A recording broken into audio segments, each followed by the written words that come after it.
Pada kesempatan ini, saya menyampaikan ucapan terima kasih yang sebesar-besarnya kepada Bapak Rektor Universitas Diponegoro yang telah memberikan kesempatan dan kehormatan kepada saya untuk menyampaikan pidato penganugerahan gelar Dr. Honoris Causa.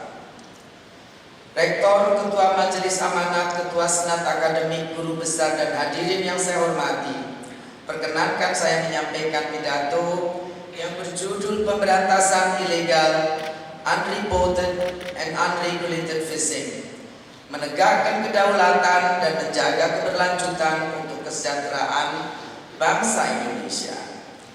Adapun pokok-pokok pikiran yang akan saya sampaikan dalam forum terhormat ini adalah pertama tentunya permasalahan dalam sektor perikanan di Indonesia. Yang kedua, 3 pilar pembangunan perikanan Indonesia yang saya gariskan di Kementerian Kelautan dan Perikanan, yaitu kedaulatan, keberlanjutan, dan kesejahteraan. Yang ketiga, kebijakan pemberantasan IUU fishing. Yang keempat, dampak kebijakan daripada pemberantasan IUU fishing. Yang kelima, reformasi tata kelola sektor perikanan. Yang keenam, percepatan pembangunan industri perikanan. Dan yang ketujuh adalah kesimpulan, peluang, dan tantangan.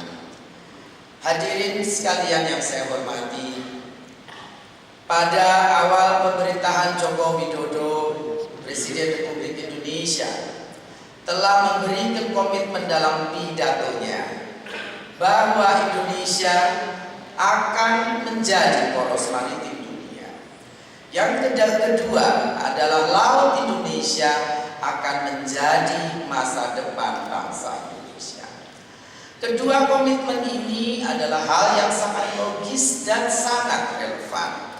Indonesia dengan wilayah laut yang mencapai 99.000 km persegi menjadikan posisi Indonesia nomor 2 terpanjang di dunia garis pantainya.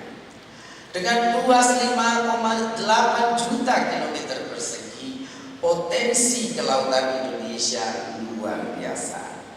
Dengan 17.000 pulau dan 99.000 kilometer, seharusnya Indonesia menjadi bangsa bahari yang memimpin dunia kemaritiman. Bapak Presiden Joko Widodo menggariskan laut harus menjadi masa depan bangsa.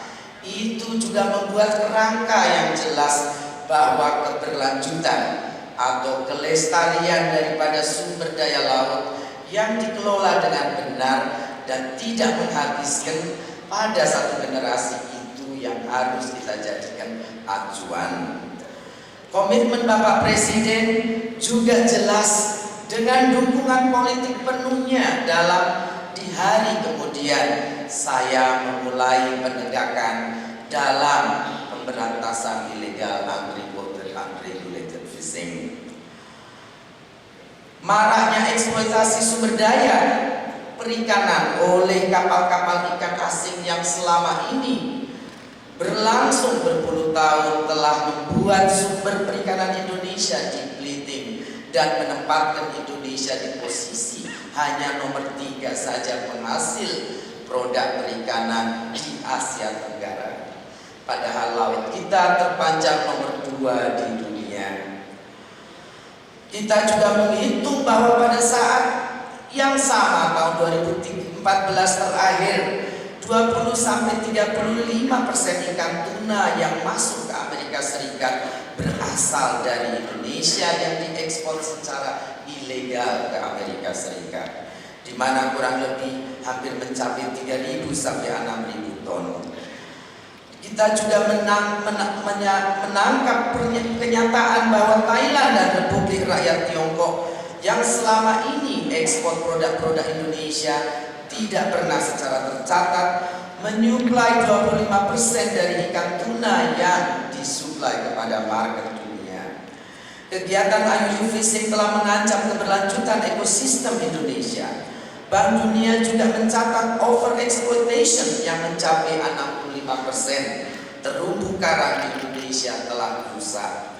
Berdasarkan data Sofia FAO tahun 2016, stok ikan lestari telah berkurang 90% menjadi hanya 68,6% saja. Menyadari sensus nasional dari tahun 2003 sampai dengan tahun 2013, di mana jumlah rumah tangga nelayan berkurang 50% dari 1.600.000 hanya tinggal 800.000 saja. Kita juga mencatat nilai tukar nelayan yang turun dari sebelum tahun-tahun dari 2000 itu di atas 110 hanya tinggal 102 saja. Penurunan nilai tukar nelayan, penurunan jumlah rumah tangga nelayan adalah sebuah tanda bahwa perikanan Indonesia menuju kepada ambang kehancuran. Kita juga kehilangan 115 eksportir perikanan di tahun sensus yang sama.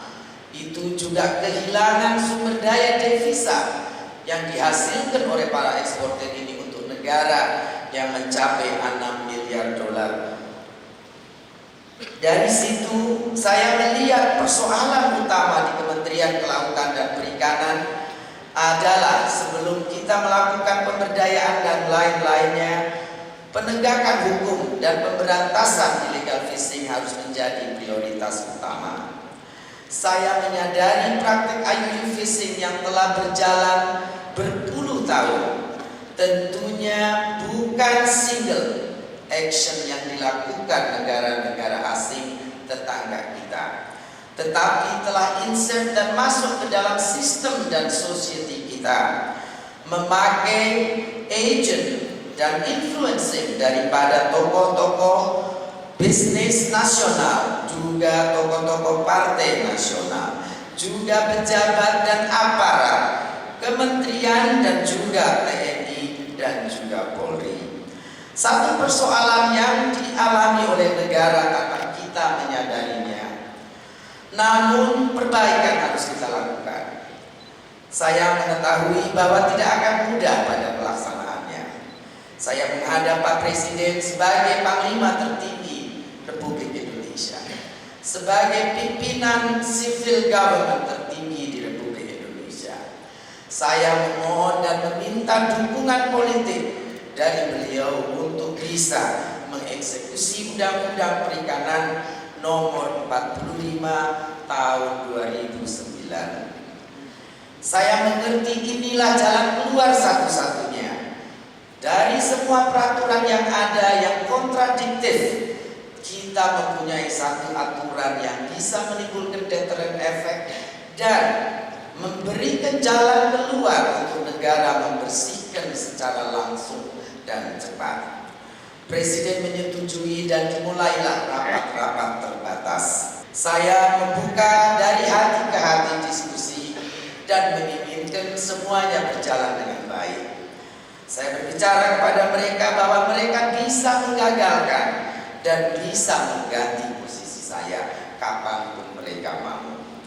Karena mereka punya kekuatan baik dana maupun influence.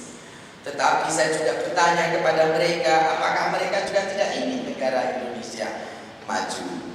Dan alhamdulillah dari sana saya bisa mengawali untuk bergerak berdiplomasi keluar. Minggu kedua saya di pemerintahan, saya panggil dubes-dubes yang terkait dengan illegal, unreported, unregulated fishing. Saya ajak mereka makan siang bersama, sebuah makan siang yang panjang untuk satu keputusan yang saya pikir hebat untuk Indonesia dan penting untuk negeri kita. Saya ajak dubes Thailand, dubes Cina, dubes Vietnam, dubes Filipina, dubes Malaysia dan juga dubes Australia untuk menyetujui bahwa illegal, unreported, unregulated fishing adalah global enemy, bukan cuma musuh Indonesia. Alhamdulillah akhirnya setelah 6 jam berdiplomasi, mereka setuju dan memberikan pernyataan pers. Saya juga ucapkan terima kasih kepada Pemret dan seluruh awak media yang hari itu hadir untuk menodong dan meminta statement secara langsung dari dubes-dubes setelah ketemu. Saya memohon kepada mereka saya, Susi Pujiastuti, Menteri Kelautan dan Perikanan yang tidak berpendidikan ini punya tanggung jawab yang sangat besar. Saya tidak mungkin menyelesaikan perang melawan illegal fishing tanpa bantuan Anda semua. Saya akan eksekusi aturan undang-undang perikanan negara kami. Mohon sampaikan dan umumkan di negeri saudara, nelayan masuk secara ilegal ke laut Indonesia akan kita tembak dan tenggelamkan.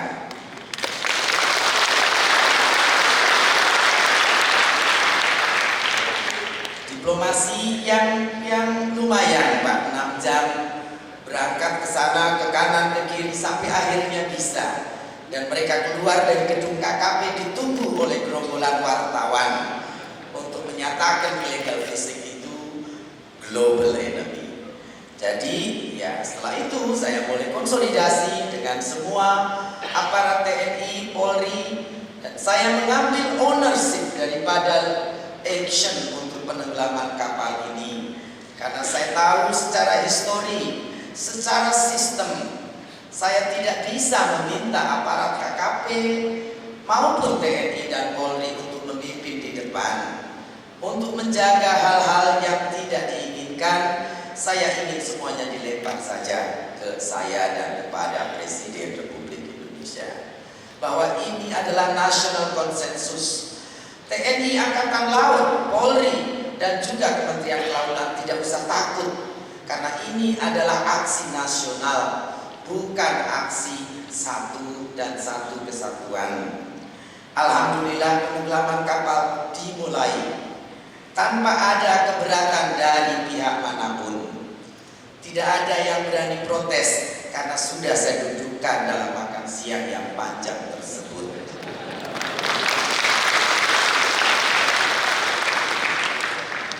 Dalam 1 tahun biasanya ada 70 kurang lebih undangan resepsi makan malam atas hari kemerdekaan negara-negara sahabat kita, termasuk negara-negara yang banyak berurusan dengan illegal fishing. Seringkali duta besar Thailand atau Vietnam biasanya Excellency, tadi habis penenggelaman kapal, yes Excellency, saya jawab. Mohon maaf nelayan saya masih kembali ke Indonesia. Saya jawab lagi, ya apologize Excellency, I shoot them and sing them again. Dan itu menjadi satu conversation yang saya pikir sangat luar biasa, indah dan honoring. Karena itulah kedaulatan. Bahwa kedaulatan adalah hak dari sebuah negara yang diakui, yang dihormati, dan betul-betul dihargai oleh negara-negara yang ada di dunia ini. Kita tidak perlu takut mengatakan ini kedaulatan kita dan menegakkannya. UNCLOS dan juga semua aturan dunia yang diratifikasi oleh banyak negara, di situ jelas-jelas menyebutkan sovereignty adalah hak tertinggi dari sebuah negara, the sovereign to sovereign its government dan its sumber daya alamnya. Saya juga sadar pada awal-awal pemerintahan, aksi untuk penenggelaman kapal ini mendapatkan kritik yang pedas. Banyak di WhatsApp grup para pengamat militer, para pengamat sumber daya, para pengamat kebijakan politik yang mengkritik bahwa TNI Angkatan Laut, Kepolisian Air, dan juga instansi aparatur lainnya telah mengikuti seorang menteri bodoh yang tidak tahu aturan internasional katanya. Mereka menganggap bahwa asing boleh menangkap ikan di wilayah Indonesia, bahwa kita tidak berhak menembak kapal di wilayah zone ekonomi eksklusif Indonesia. Ini adalah kesalahan-pengertian atas UNCLOS yang ada, karena di UNCLOS yang ada justru UNCLOS ini mengakui dan kita ratifikasi karena kita memiliki kedaulatan di IZEE kita dan juga Sahih ISIS kita. Jadi saya bingung Pak, karena duta besar yang kapalnya saya tenggelamkan tidak marah, tetapi justru pengamat militer dan politisi dan juga akademisi yang mengkritik saya habis-habisan. Saya mohon maaf telah membuat Angkatan Laut dibully habis karena mengikuti menteri yang tidak berpendidikan tadi.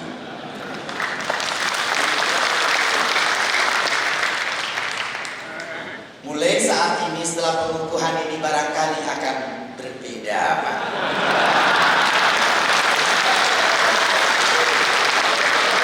Bapak boleh sebut menteri yang memimpin satuan tugas ini adalah Dr. Honoris Causa.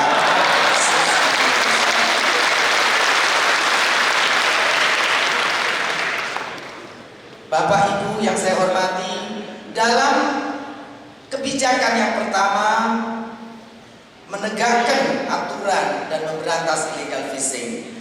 Selain diplomasi ke dalam dan diplomasi keluar, saya lakukan di tempat langsung pada tanggal November 2014 adalah moratorium dari kapal-kapal asing yang beroperasi di Indonesia, baik yang masih berbendera asing maupun yang telah berbendera Indonesia.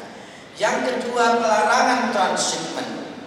Ini dua dilakukan dengan Permen nomor 56 dan Permen nomor 57. Saya terbitkan lagi Permen nomor 58, yaitu untuk membuat disiplin daripada aparatur KKP itu sendiri. Karena saya bekerja dengan pegawai negeri yang tidak bisa saya pecat Pak. Jadi satu-satunya jalan dengan Permen nomor 58. Kalau Anda tidak tegakkan Permen nomor 56 dan 57, Anda kena peraturan disiplin dari Permen nomor 58. Jadi itulah cara saya mengakali birokrasi pegawai negeri sipil.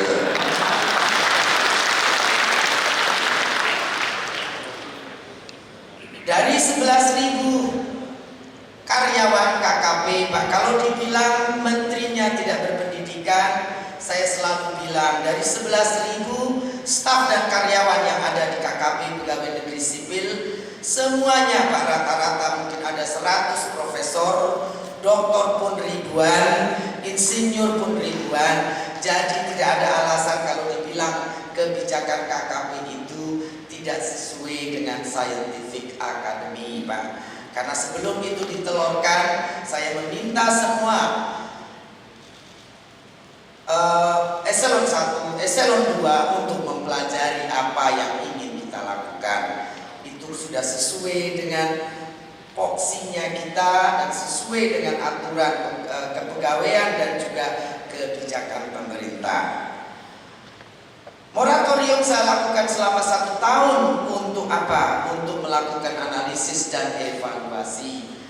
Tanpa pelarangan transshipment, kita tidak mungkin meminta kapal-kapal asing raksasa yang berkeliaran ribuan di perairan Indonesia mau minggir ke pelabuhan.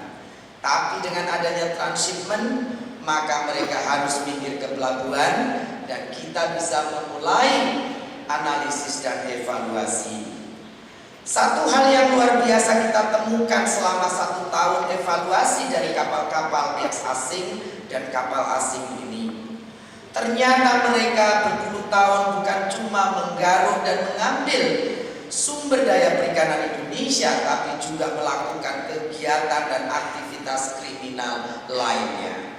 Yaitu kapal-kapal masuk menyelundupkan barang-barang tanpa melalui appropriate custom declaration, tanpa appropriate tax, bea masuk declaration, dan pembayaran pajak yang seharusnya dibayar untuk impor barang.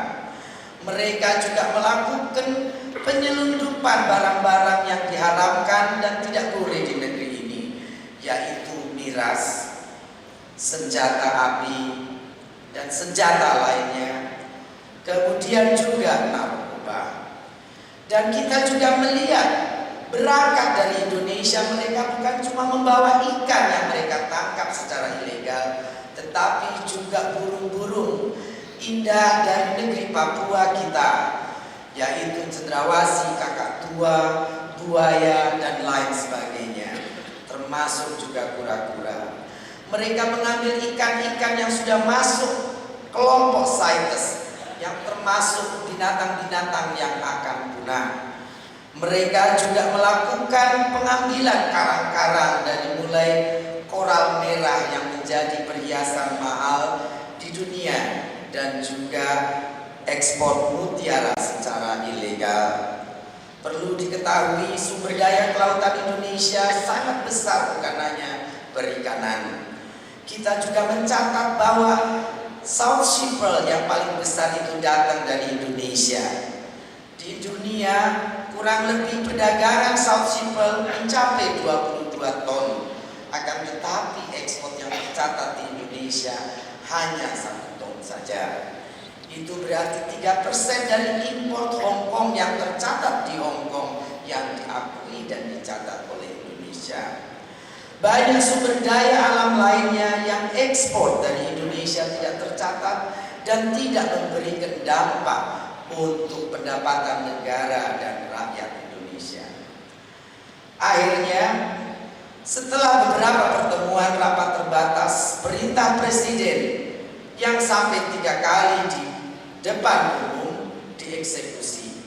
Kapal-kapal yang kita tangkap mulai kita ledakkan. Ribuan kapal yang tadinya lalu lalang akhirnya berhenti. Sekarang masih ada, tapi sudah jauh berkurang dari sebelumnya. Saya juga menyadari angka yang saya bicarakan di awal tidak ada yang mempercayainya. Pada saat saya bicara bahwa lebih dari 5.000 kapal asing di Indonesia, saya hanya bisa dapat konfirmasi daripada agen, yaitu para pengusaha yang menjadi proksi di Indonesia, mengakui bahwa satu izin itu diduplikat 3 sampai 10. Jadi kalau izinnya 1, kapalnya ada 10. Kalau KKP pada minggu pertama saya ada di kementerian menerbitkan 1.300, berarti di lautan kita ada mencapai paling tidak 10.000 kapal ikan asing yang selama ini menangkap ikan di Indonesia. Bulan ke bulan angka-angka ini mendapatkan konfirmasinya. Di bulan Desember akhir 2014, pemerintah Vietnam mengirim surat kepada konsulat jenderal kita di Ho Chi Minh yang isinya meminta perlindungan atas 1.928 kapal beserta 13.000 nelayannya yang ada di Natuna. Saya bawa surat tersebut kepada Pak Presiden. Ini loh Pak angkanya. Kalau Vietnam, negara yang begitu kecil, memiliki kapal hampir 2.000 kapal di Laut Natuna, apalagi negara-negara lainnya yang lebih besar daripada Vietnam. Kita juga menyadari bahwa angka-angka ekspor yang dimiliki oleh Thailand yang menjadikan Thailand eksportir seafood nomor 2 setelah China di Asia, itu juga adalah angka-angka sumber daya laut kita. Kita juga menyadari bahwa selama ini negara-negara tetangga kita telah mendapatkan nilai pengakuan yang luar biasa sebagai negara eksportir seafood terbesar baik Asia maupun di dunia. Penegakan hukum illegal fishing yang telah kita lakukan dengan tanpa kompromi, dengan tanpa basa-basi, jelas, terang, dan langsung, telah menjadikan Indonesia pelopor dalam memerangi illegal fishing. Dunia belajar kepada Indonesia. Palau memulai penenggelaman kapal tahun yang lalu, dan bulan yang lalu Jepang dan Malaysia sudah deklar mereka akan melakukan hal yang sama.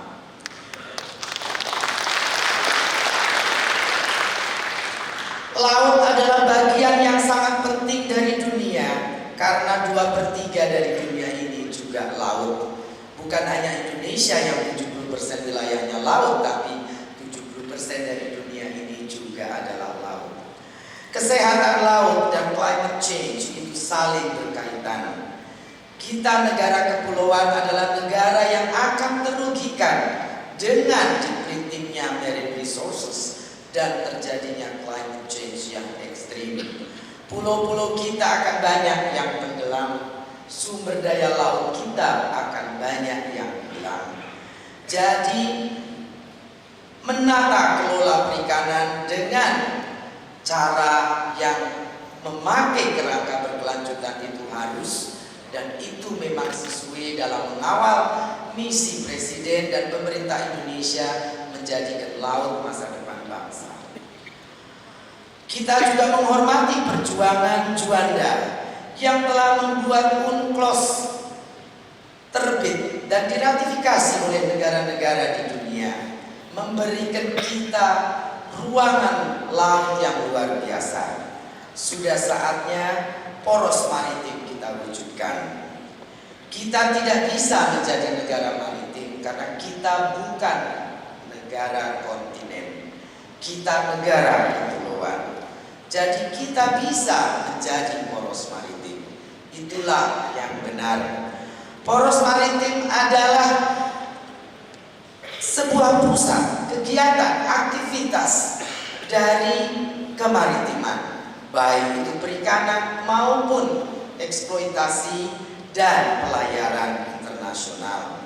Indonesia layak menjadi poros, menjadi pusat daripada kegiatan-kegiatan maritim dunia karena letaknya dilalui dan dikelilingi 4 samudra besar. Kita bukan bagian dari Silk Road dan kita bukan bagian dari obor.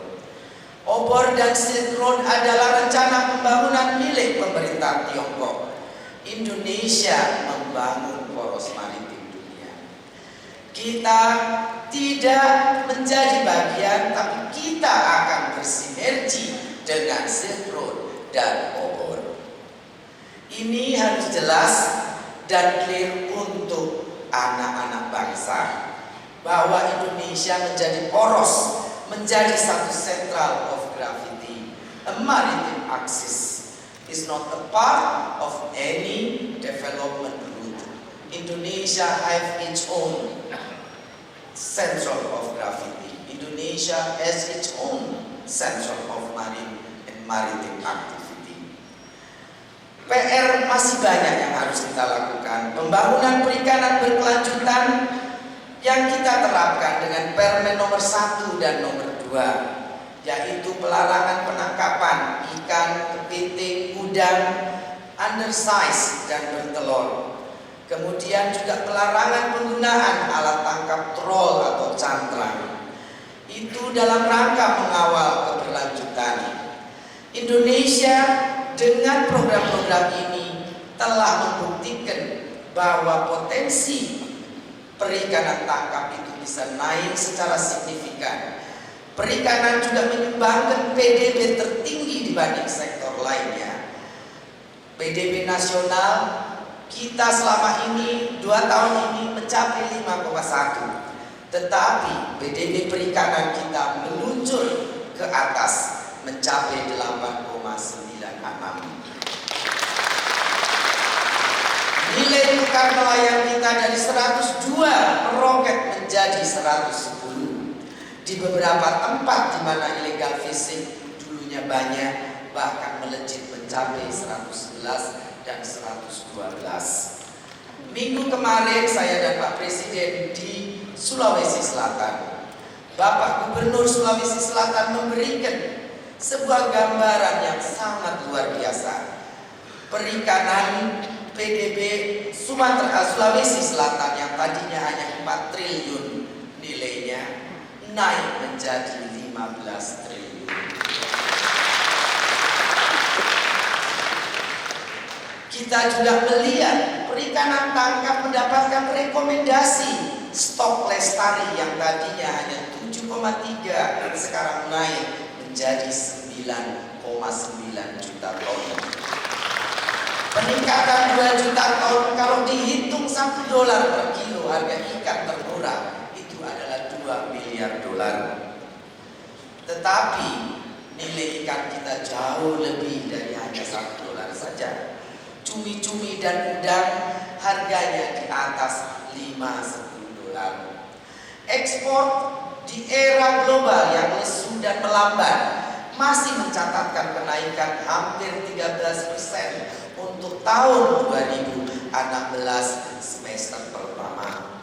Satu bukti yang nyata dari angka-angka ini, kita juga melihat biomas Indonesia dari hasil citra satelit NOAA dan juga hasil litbang Kementerian KKP Universitas Santa Barbara, bahwa biomas Indonesia setelah pemberantasan illegal fishing dan reformasi di bidang tata kelola kelautan itu meningkat sangat tajam.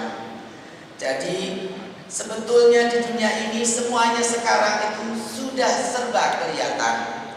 Kita tidak perlu lagi bicara advertising ke luar negeri bagaimana kayanya Indonesia, karena para ilmuwan negara yang mempunyai satelit canggih-canggih dengan citra satelitnya bisa melihat bagaimana biomas Indonesia itu meningkat dibanding negara-negara lainnya dalam 2 tahun ini.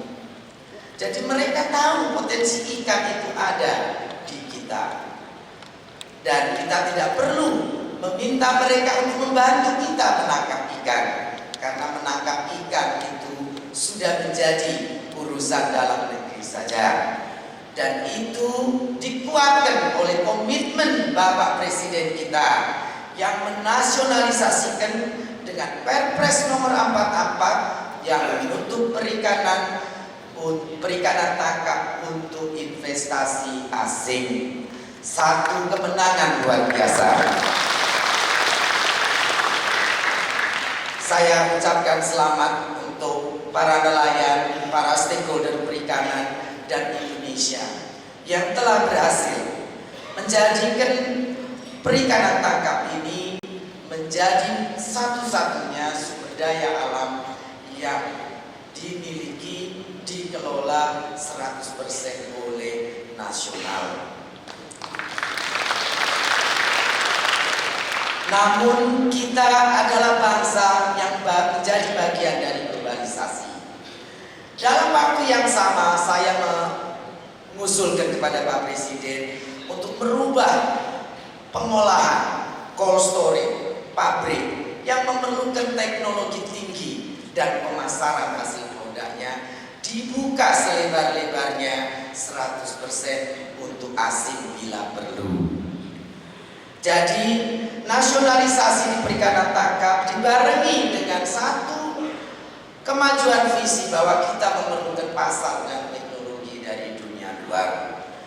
Peraturan yang sebelumnya tangkap boleh 100% asing, pengolahan tidak boleh lebih dari 40%. Akhirnya pemain-pemain asing ini cuma nyuri ikan Indonesia langsung bawa pulang ke negerinya. Satu peraturan yang aneh, dan saya juga melihat banyak aturan lainnya yang masih aneh dan harus kita perbaiki, Pak.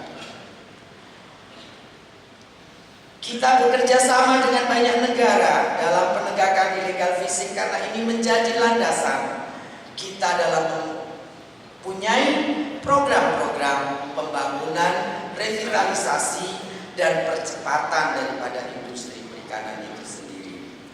Tanpa illegal fishing kita tegakkan, tidak ada ikan dan udang. Tidak ada program. Untuk apa kita punya program kalau ikannya saja tidak ada? Budidaya harus kita galakkan. Kita juga harus menghadirkan ilmuwan-ilmuwan Indonesia. Disitulah kesempatan untuk seluruh universitas Indonesia berpartisipasi.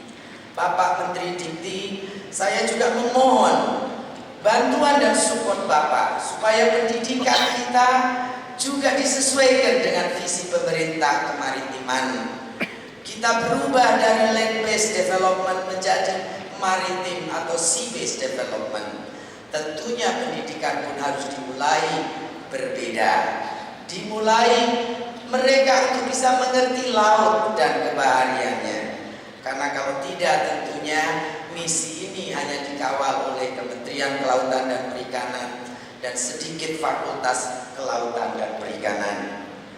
Saya memohon perguruan tinggi dijadikan motor penggerak utama daripada pilar-pilar produktivitas kelautan dan perikanan yang berkelanjutan.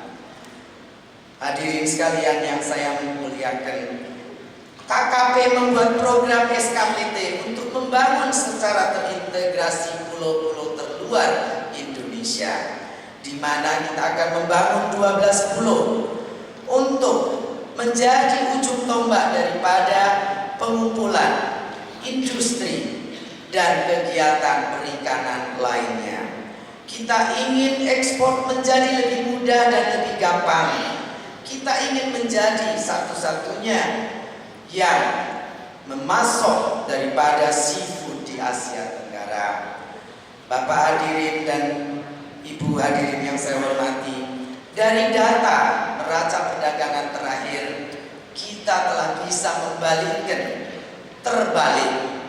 Bila sebelumnya neraca perdagangan perikanan di Asia ini Indonesia selalu disikut paling bawah, yang lain di atas.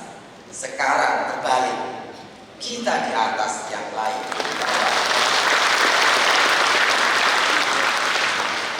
Kalau ada yang tanya saya resepnya apa, ya saya bilang bodoh saja.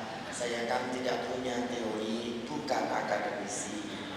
Sing duwe iwak orang Indonesia, lautnya punya kita. Ya saya stop, mereka tidak boleh ambil, selesai. Jadi mudah Pak. Saya juga dibantah oleh banyak ilmuwan, katanya kalau ikan di IIZ kita tidak ditangkap itu adalah mubazir. Kapal-kapal Indonesia tidak mampu menangkap sampai IIZ. Saya bilang siapa yang bilang Pak? Karena katanya ikan-ikan itu migrasi. Ya kalau Bapak masih bilang migrasi, sampaikan sama tetangga kita. Tunggu di rumah masing-masing. Nanti ikan sampai di rumah saudara. Padahal selama saya SD dan SMP saya masih ingat Pak pendidikan biologi ekosistem. Ikan itu kalau dewasa pasti kawin. Kawinnya tidak mungkin di gelombang besar Pak. Mereka pasti akan ke pinggir. Minggir di pesisir dan di coastal kita. Mereka kawin mating, mereka breeding, mereka nursery, barulah mereka keliling jalan-jalan. Tetapi laut kita dengan 3 alkinya itu sebetulnya tetap menjaga ikan itu migrasi di wilayah coastal fisheries Indonesia. Dan memang dari peta yang kita lihat seharusnya kita mengutamakan coastal fisheries, bukan high seas fisheries. Walaupun kita punya potensi tuna-tuna besar di IIZ kita, tetapi itu sebetulnya kalau kita jaga dengan benar, Angkatan Laut, Pol Air, PSDKP dan KKP menjaga dan memastikan tidak ada rumpon-rumpon raksasa yang dipasang oleh kapal-kapal ikan asing, maka ikan-ikan itu akan berenang ke pinggir. Karena mereka harus melanjutkan regenerasi sebagai keharusan takdir ciptaan Tuhan seperti kita. Jadi itu prinsip-prinsip Bondon yang saya juga pakai untuk melawan para akademisi.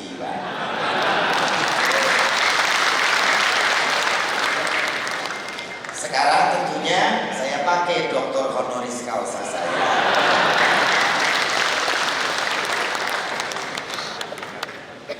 Hadirin sekalian yang saya hormati, sedikit saya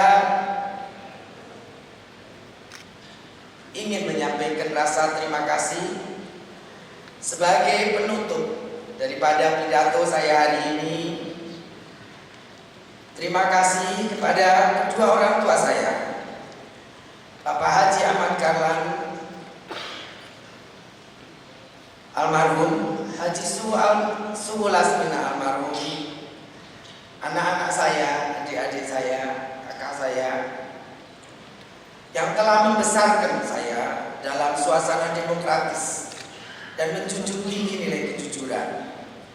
Mereka mengajarkan saya untuk merasa malu bila melakukan satu pekerjaan yang tidak halal. Mereka yang menginspirasi pribadi saya untuk punya keyakinan kuat, berkomitmen menjalankan apapun itu tugas yang diberikan, baik dari Tuhan maupun dari pemerintah yang sekarang sedang saya kerjakan. Saya tentunya ingin mengucapkan terima kasih kepada Presiden Haji Joko Widodo yang telah memberikan kepercayaan kepada saya sebagai Menteri Kelautan dan Perikanan. Saya tahu dan mengerti kontroversi yang beliau hadapi untuk mengangkat seorang Susi yang hanya berpendidikan SMA kelas 2 menjadi Menteri Kelautan dengan wilayah kerja 2/3 wilayah Indonesia. Namun beliau punya keyakinan, dan walaupun beliau secara berguru kadang-kadang berkata bahwa beliau menemukan saya dari hasil Google di Google. Namun saya tahu seorang Joko Widodo menjadi Presiden Indonesia adalah karena beliau juga seorang pribadi yang luar biasa. Saya hargai keberanian beliau mengangkat saya dengan komitmen penuh dan total integritas yang saya punya, menjalankan polisi kelautan dan perikanan tanpa kompromi, tanpa tawar-menawar, dan memberikan hasil untuk negeri ini dengan pertumbuhan ekonomi sektor perikanan yang bisa membuat bangga kita semua. Saya juga mengucapkan terima kasih kepada para menteri di Kabinet Kerja. Saya tahu Pak Nasir, Bu Muluk, Pak Puspayoga seringkali acuan pikiran saya atau komentar saya atau opini saya sering membuat aneh dan kaget-kaget para menteri lainnya. Kekerasan kepala saya untuk mempunyai keinginan itu disetujui oleh semua pihak. Kadang-kadang saya juga pikir kebangetan, Bu, tetapi saya pikir itu cara saya membuat perikanan ini bisa melaju kencang. Kalau saya tidak ngotot, tidak rese, tidak marah-marah di kabinet, ya tidak begini cepatnya perikanan kelautan membangun ekonomi kelautan. Terima kasih kepada para duta besar. Apologize if ever or always I talk so straight and frankly. I need what I need. As I said to you, to everyone, all the ambassador and diplomat, saya selalu bilang pada mereka bahwa saya bukan diplomat. Saya memimpin Kementerian Kelautan dan Perikanan. Dan kelautan dan perikanan, ikan itu adalah standar kedaulatan saya. Jadi kalau ikan itu masih berenang di EEZ, masih di high seas saya, itulah kedaulatan Indonesia. Kamu nyolong di situ, saya bilang. Karena saya bukan diplomat, saya bisa bicara straightforward. Saya bilang, I say what I mean, and I mean what I say. Diplomat is different. They never mean what they say, and they never say what they mean. Jadi kalau mereka bicara, ya itu ikan apa ya, itu ikan masih di izin saya, ya email saya. Tapi saya rasa kinerja kabinet kerjasamanya sangat luar biasa. Saya apresiasi kawan-kawan semua, Pak Menristek, Kes, dan Pak Puspayoga. Saya ucapkan terima kasih kepada TNI Angkatan Laut, TNI Angkatan Darat, TNI Angkatan Udara, Kepolisian Republik Indonesia, terutama Polairnya, dan Gubernur Jawa Tengah dalam hal ini, kepada Komisi 4 Dewan Perwakilan Rakyat, Gubernur Bank Indonesia, seluruh lembaga non-kementerian dan kementerian lainnya. Saya terutama kepada TNI Angkatan Laut, Polair, Kejaksaan, dan semua di Satgas 115 yang saya pimpin. Terima kasih saya dan juga mohon maaf apabila selama ini saya memimpin tanpa mungkin perhitungan yang matang. Saya eksekusi dulu urusan belakang. Kalau saya harus memakai tupoksi bapak-bapak, pekerjaan kita tidak selesai. Kita mau tangkap pencuri ikan, kita pikir pasal yang mana yang akan kita pakai. Buku KUHP segini, undang-undang perikanan segini, pencurinya pergi. Jadi kalau saya mengeksekusi dulu aturan belakang, biar nanti semua saya yang menghadapi. Tapi saya juga menunjukkan komitmen saya bertanggung jawab. Pada saat TNI Angkatan Laut menembak kapal Tiongkok di lautan Natuna kita, saya juga punya komitmen dan saya sebutkan bahwa itu sudah benar.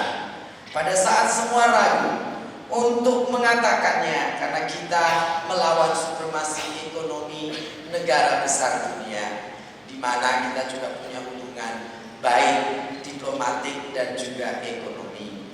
Namun seperti yang saya bilang pada saat pertemuan dengan chiefs daripada Coast Guard Cina, bahwa Anda dan seluruh kementerian yang pernah ketemu tentunya tidak akan memasukkan illegal fishing ke dalam hubungan baik bilateral antar negara, dan mereka setuju.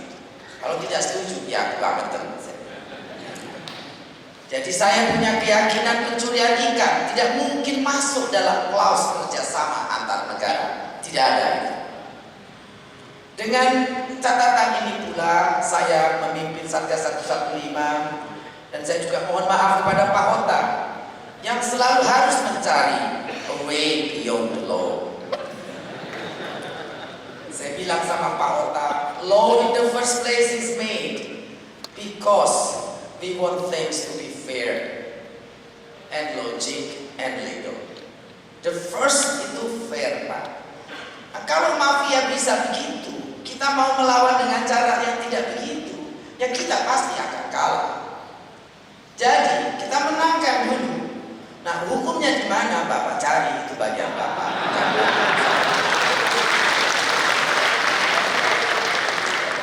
Jadi Pak Tarto, Pak Kuntoro, dan para senior lainnya, saya challenging dan exercising semua tupoksi, semua legal basis necessary dan struktural kebijakan.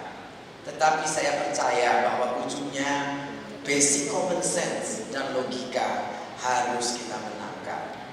Karena apapun itu aturan, apapun itu hukum, bila tidak punya keadilan, saya pakai lagi bahasa hukum, harus dibatalkan demi hukum.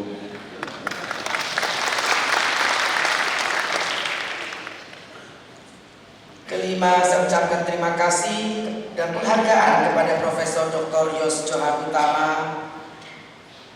selaku Rektor Universitas Diponegoro, Profesor Dr. Muhammad Zainuri, Wakil Rektor Akademik dan Kemahasiswaan, Profesor Dr. Agus Sabdono, selaku Dewan FPIK, seluruh pimpinan dan anggota Senat Akademik Universitas Diponegoro, Profesor Dr. Indah, Profesor Dr. Sunarso, Profesor Dr.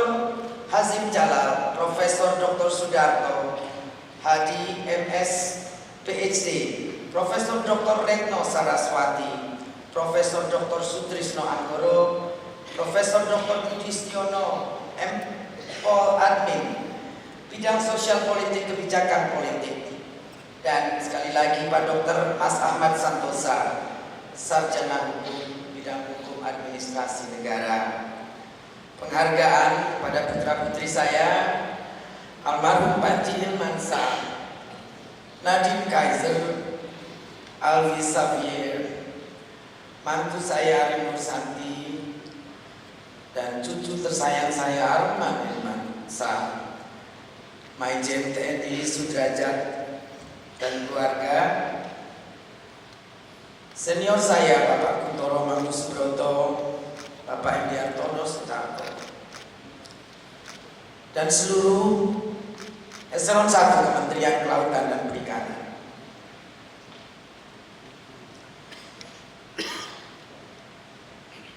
Bapak Yunus Hussein, Bapak Sarif Wijaya, Bapak Suseno, Zulfikar, Abdul Ghaffar, Arif Ruhiman, Arif Hafaz, Abdul Seno, Abdul Suherman, Pak Tony, Supranawa Yusuf, Bu Lili, Riani, dan seluruh kawan-kawan lainnya, dan juga tim Satgas 115.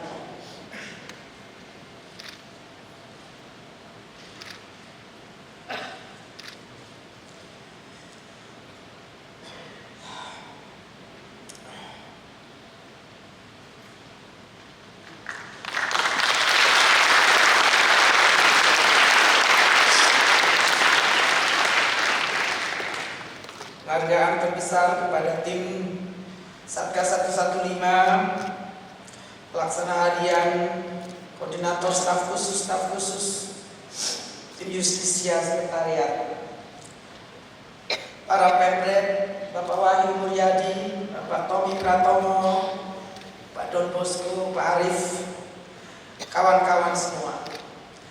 Tanpa media menjustifikasi dan mempopulerkan deterrent effect tentunya tidak akan tercapai.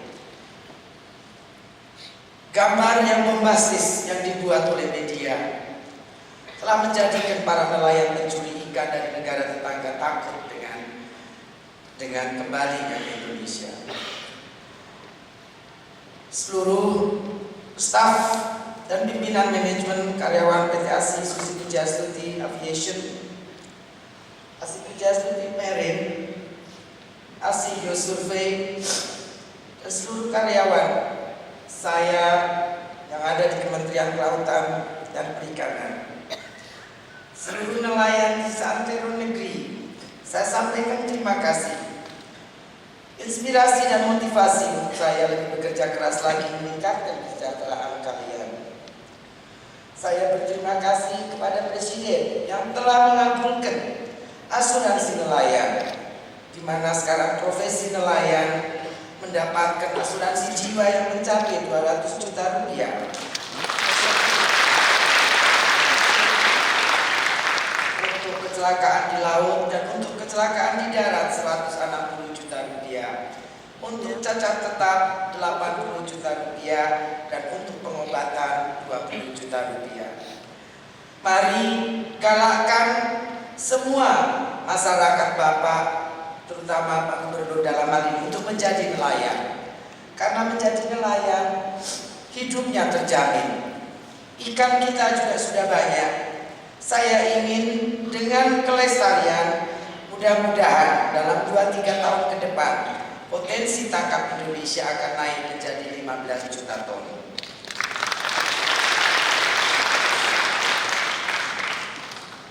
Tentunya itu membutuhkan ratusan ribu nelayan. Dan Pak Presiden menginginkan semua nelayan kita mendapatkan coverage asuransinya. Akhir kata, saya ucapkan terima kasih karena telah memberikan inspirasi dan motivasi dengan gelar doktor ini kepada saya untuk bekerja lebih keras lagi untuk meningkatkan kesejahteraan stakeholder perikanan Indonesia. Mudah-mudahan dengan gelar doktor saya lebih amanah. Yang kedua, barangkali tadi kawan-kawan berburu, saya dulu biasa menenggelamkan kapal dengan sepatu cat dan topi Satgas 115 dengan rok biasa. Kalau sekarang ada foto saya dengan jari telunjuk tenggelamkan pakai toga, pasti akan membuat orang lebih takut.